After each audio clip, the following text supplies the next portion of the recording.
This is ఆ disturbing content వీరి description is advised. కులం తక్కువని యువకుడిని చంపేసింది ఆ కుటుంబం. అసలు ఎక్కడ జరిగింది, ఏం జరిగింది? ప్రస్తుతం మీ దేశవ్యాప్తంగా చర్చ జరుగుతున్న క్రమంలో దీనికి సంబంధించిన అనదర్ అప్డేట్ వచ్చింది. దానికి సంబంధించిన బిగ్ బ్రేకింగ్ న్యూస్ చూస్తున్నారు. Here is on the screen off party. కులం తక్కువని యువకుడిని చంపేసింది ఆ కుటుంబం. అదే యువకుడి భౌతిక కాయాన్ని పెళ్లాడింది ఆ ప్రియురాలు. ఆ యువకుడి భౌతిక కాయంతోనే తాళి కట్టించుకుంది ఆ మహిళ, ఆ యువతి. మహారాష్ట్రలోని నాందేడ్లో ఈ దారుణం జరిగింది. జునాగంజ్కు చెందిన యువకులు ప్రేమించుకున్నారు.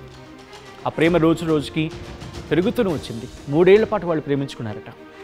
కులాలు వేరు కావడంతో పెళ్లికి ఒప్పుకోలేదు ఆ కుటుంబం, మరి ముఖ్యంగా యువతి కుటుంబం. ప్రేమ పెళ్లికి కూతురు సిద్ధం కావడంతో ఆ తండ్రి తట్టుకోలేకపోయాడు. ఆ తండ్రే కాదు, ఆ యువతి సోదరుడు కూడా తట్టుకోలేకపోయారు. కూతురి ముందే యువకుడి ప్రాణాలు తీసేశారు అంటూ కూడా ప్రస్తుతం చర్చ జరుగుతున్న క్రమం. ఆ యువకుడి భౌతిక కాయాన్ని ఆ యువతి పెళ్లాడింది. మీరు వింటోంది, నేను అంటోంది అక్షరాల నిజం. ఆ యువకుడి భౌతిక కాయాన్ని ఆ యువతి పెళ్లాడింది. యువకుడి భౌతిక కాయంతోనే తాళి కట్టించుకుంది యువతి. తన ప్రియుడి రక్తాన్ని సింధూరంగా ధరించింది. తన ప్రియుడు చనిపోయి గెలిచాడని చెప్పి ఆ యువతి ప్రస్తుతం కన్నీరు మున్నీరవుతోంది. ఘటనపై ఇన్ఫాక్ట్ పోలీసుల ఇన్వెస్టిగేషన్ ప్రారంభమైంది. 5గురిని అదుపులోకి తీసుకోవడం జరిగింది. ప్రస్తుతం ఆ విజువల్ మీరు చూడొచ్చు. కన్నీరు మున్నీరుగా విలపిస్తోంది ఆ యువతి. ఈ కథను మిమ్మల్ని కాస్త కలవరపరచవచ్చు. దీనికి సంబంధించి తగిన జాగ్రత్తలు తీసుకోవాలని ఆర్టీవీ సూచించడం జరుగుతోంది. దిస్ ఈస్ ఆ డిస్టర్బింగ్ కాంటెంట్ వీరి డిస్క్రిప్షన్ ఇస్ అడ్వైస్డ్. ఆ దృశ్యాలు మీరు చూస్తున్నారు. ఆ కుటుంబం ప్రస్తుతం ఇక్కడ అమ్మాయి మాట్లాడింది. ఒకసారి అమ్మాయి ఏం మాట్లాడిందో చూద్దాం. ఆ తర్వాత ఇన్ డీటెయిల్గా మాట్లాడుకునే ప్రయత్నం చేద్దాం. ఒకసారి అమ్మాయి మాట్లాడింది ఏమంటో చూద్దాం. काल सायंकाळी मिलिंद नगर इतवारा येथे 3 वर्षापासून सक्षम टाटेचा आणि माझं प्रेम संबंध होते. माझ्या घरच्यांना ते मंजूर नव्हते.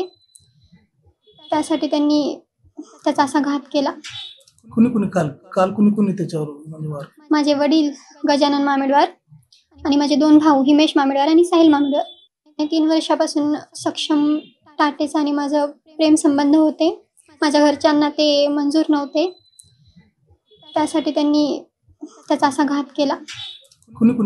काल कुणी त्याच्यावर म्हणजे माझे वडील गजानन मामेडवार आणि माझे 2 भाऊ हिमेश मामेडवार आणि साहिल मामेडवार.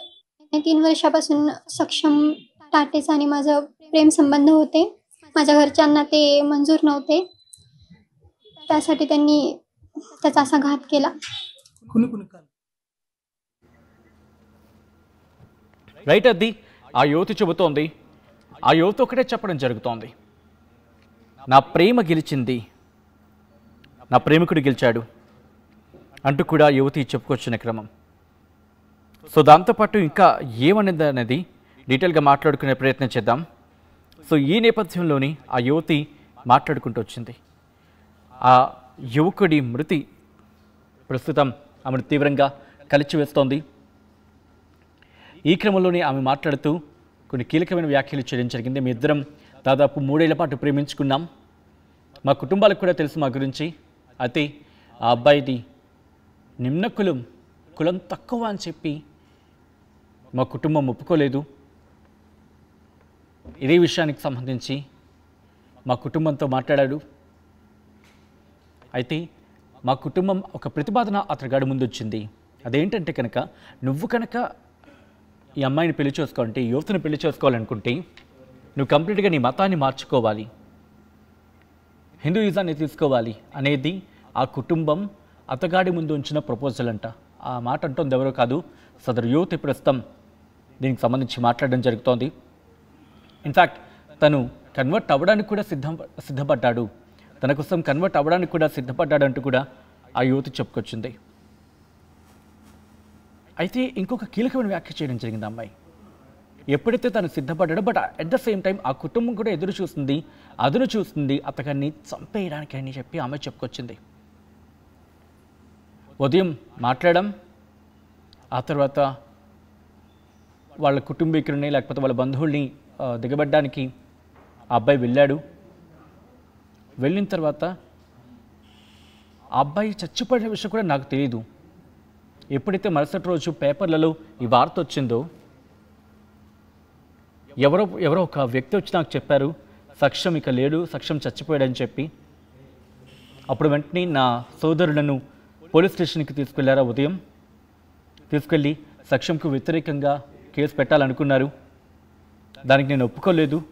అయితే అక్కడున్న పోలీసులు నా సోదరులతో మాట్లాడుతున్న క్రమంలో వాళ్ళ మీద వీళ్ళ మీద కాదు, ఆ అతగాన్ని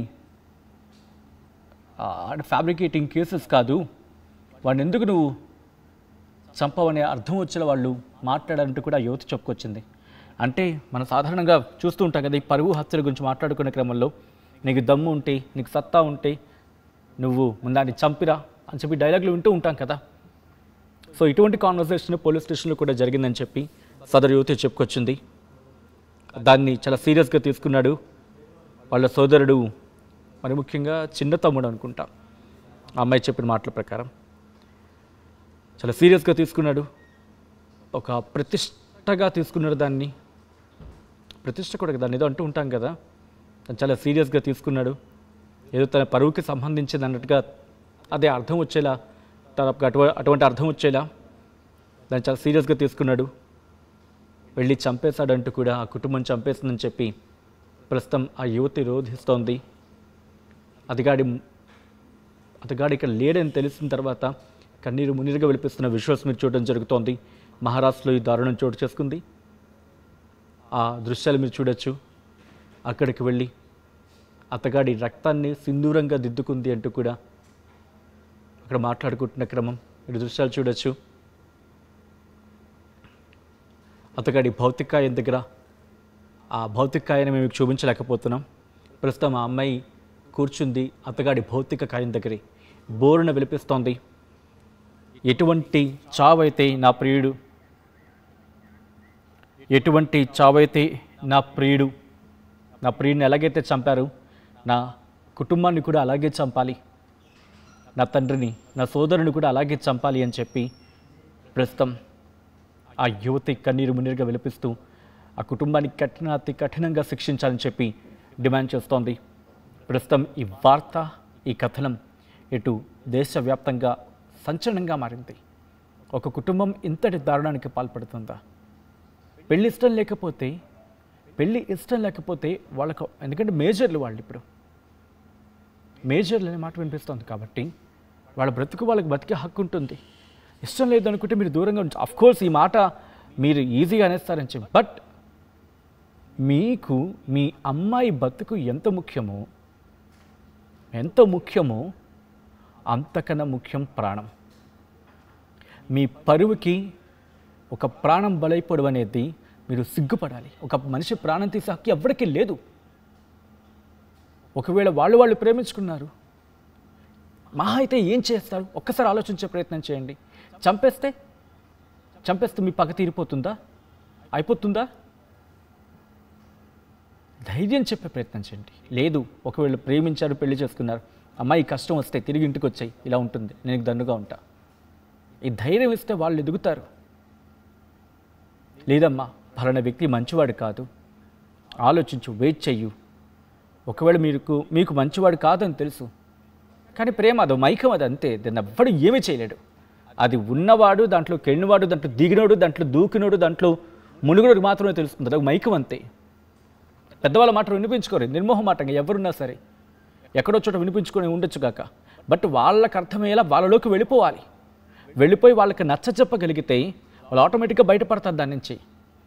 బట్ నీడ్ పేషెన్స్, సహనం కావాలి. సహనంతోనే ఇటువంటి విషయాలని, మరి ముఖ్యంగా పరువు, సోకాల్డ్ పరువు అనుకుంటున్నారు కదా, ఇప్పుడు మీ అమ్మాయి అక్కడ ఏడుస్తూ మీ పేర్లు చెబుతూ మిమ్మల్ని కఠినంగా శిక్షించాలి, చంపేయాలంటోంది. ఇప్పుడు ఎక్కడ పెట్టుకుంటారు మీ పరువు తీసుకెళ్ళి?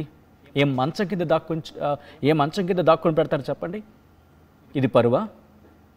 ఇప్పుడు మీరు సమాజం దృష్టిలో ఒక హంతకులు, దుర్మార్గులు, దరిద్రులు, ఒక మనిషి ప్రాణం తీసిన నరరూప రాక్షసులు మీరు. ఇది మీ పరువుకి సరిపోతుందా? లేకపోతే ఒక మణిహారంగా భావిస్తారా? లేకపోతే ఒక కిరీటంలా భావిస్తారా? సమాజంలో ఇప్పుడు మీ పరువు ఏం పోయింది? మీ పరువు ఏముంది? ఏం పోయిందంటే పోతుంది, ఆటోమేటిక్గా పోతుంది కదా. కాబట్టి ఒక మనిషి ప్రాణం తీసే హక్కు ఎప్పటికీ లేదు. ఇష్టం లేదు మీకు, నచ్చజెప్పే ప్రయత్నం చేయండి. లేదు, వదిలిపడిన వాళ్ళ కర్మన వాళ్ళు బతుకుతారు. నువ్వు నన్ను కాదని వెళ్ళిపోయావు కదా, నీ బతుకో అని చెప్పి మీకు కూడా ఉంటుంది రైట్ అది కదా. మీ బతుకు మీరు బతకచ్చు. లేదు, మీకు ఇంకా ప్రేమ ఉంటే అమ్మ పెళ్లి చేసుకుంటున్నావు చేసుకో, రేపు ఉదయం ఏమైనా కష్టం ఉంటే మేము ఉన్నాం, మళ్ళీ వచ్చేయి అని చెప్పి ధైర్యం ఇవ్వగలగాలి. నేను కాయిన్కి రెండు వైపులా మాట్లాడుతున్నా. ఒకవైపు మాట్లాడితే ఇంకొకరు ఫీల్ అవ్వచ్చు కాక, కానీ ఇక్కడ దాని ఏమంటాం, సబ్జెక్ట్ కన్ఫైన్ అయినప్పుడు, ఇబ్బంది అనుకున్నప్పుడు కరెక్ట్గా దాన్ని హ్యాండిల్ చేయగలిగితే సమస్య ఏదైనా సాల్వ్ అవుతుంది. అసలైన తొలి వెలుగు. ఫాలో వాట్సాప్ @తొలి వెలుగు official.